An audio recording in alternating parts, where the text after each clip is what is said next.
Council threatened to impose fresh sanctions against Rwanda and Uganda. Both countries deny any link to the Congolese rebel movement.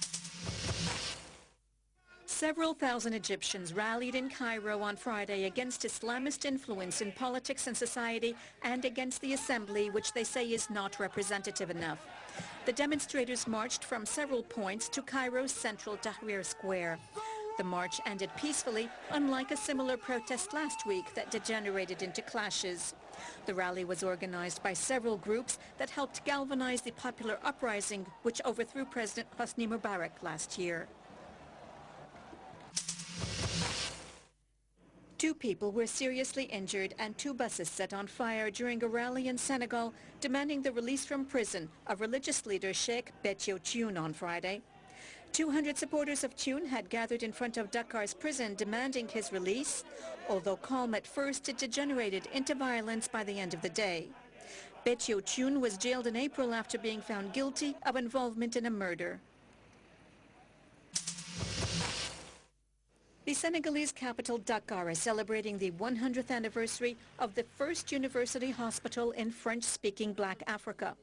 Aristide Le Dantec Hospital was named after the French doctor who became the institution's first director. The hospital has the capacity for 1,000 patients, but the equipment is outdated. Discussions on a new hospital are in progress. At least 8 people are reported killed in a car bomb blast in a Christian neighborhood in Beirut, Lebanon. The blast left Lebanon's head of intelligence dead, with many more others injured.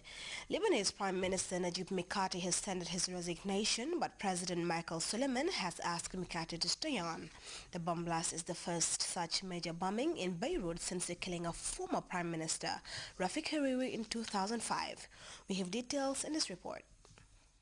It has been a day of mourning and of violence in Lebanon following the car bomb explosion that killed the head of state intelligence Wissam al-Hassan on Friday. The car exploded in the heart of the well-to-do Christian quarter of Ashrafia in Beirut as the car carrying General al-Hassan went by. 8 other people were killed and almost 90 were injured as windows of buildings were blown out. I heard what everybody heard. The loss of material things is not a problem. We Lebanese are used to that. It's not a problem if houses are destroyed. The problem is the loss of lives. We are used to replacing glass windows since 1975, but for people who lose their loved ones, it's a problem. Lebanese Prime Minister Najib Mikati said he had offered his resignation, but that President Michel Suleiman asked him to stay on. Wissam al-Hassan was a powerful Sunni Muslim close to former Prime Minister Saad al-Hariri. He had carried out a number of investigations on explosions in Lebanon since 2005, with results pointing to Syrian strongman Bashar al-Assad. May God have mercy on you, and God help your mother and father and your whole family.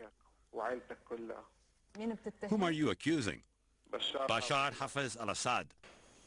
Lebanon's opposition March 14th alliance bloc has called for the government to resign.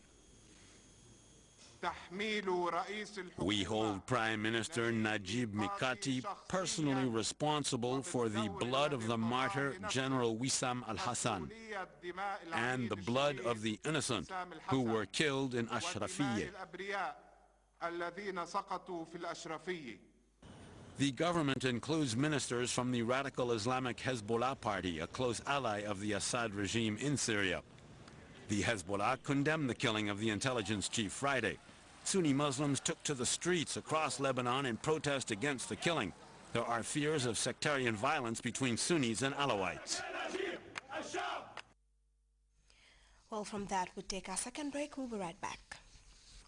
Grts introduces a brand new show, Buddies Night Out, a show for you and your friends to win fabulous prizes. But you win only if you answer questions we ask you correctly. To be part of the show, you should know the numbers by now. Type BUDDIES, Buddies, to your favorite network, AfriCell 2020-200, QCell 30-30-300, Chromium 60-60-600, and Gamcell or 999-0909. And we will call you back. Make sure you have 4 friends ready to participate. Talk to you soon.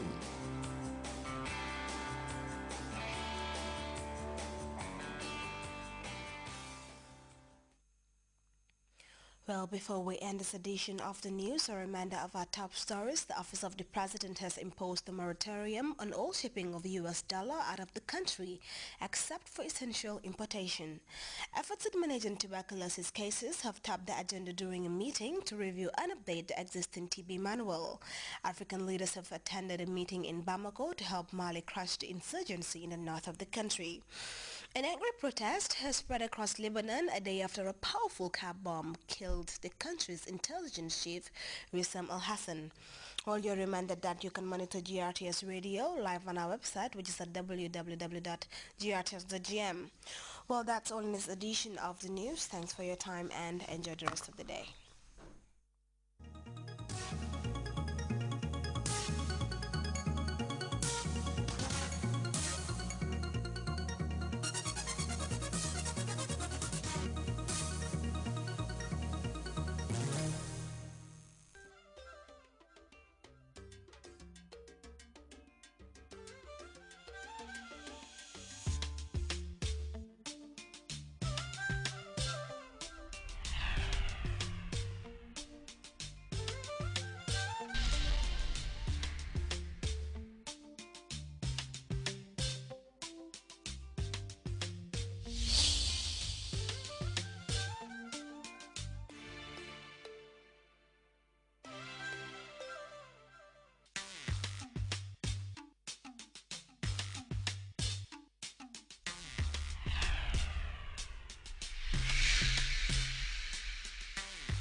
Assalamu alaikum badingol sibito sitale koten al bismillah na menkra programme min kanal Grts jang ni watola alnal badi malam aistamane konra ka fale nyami dorom menkra programme ti miyan ko ka kole jibe menkra banko kanja anin kol min yalan ko nin hadama dingol la balo nyosri nin hadama dingol la balo nyanto nyoma nke natale na programme to nyiyati na bi nga kacha kuma jama soto be min natale na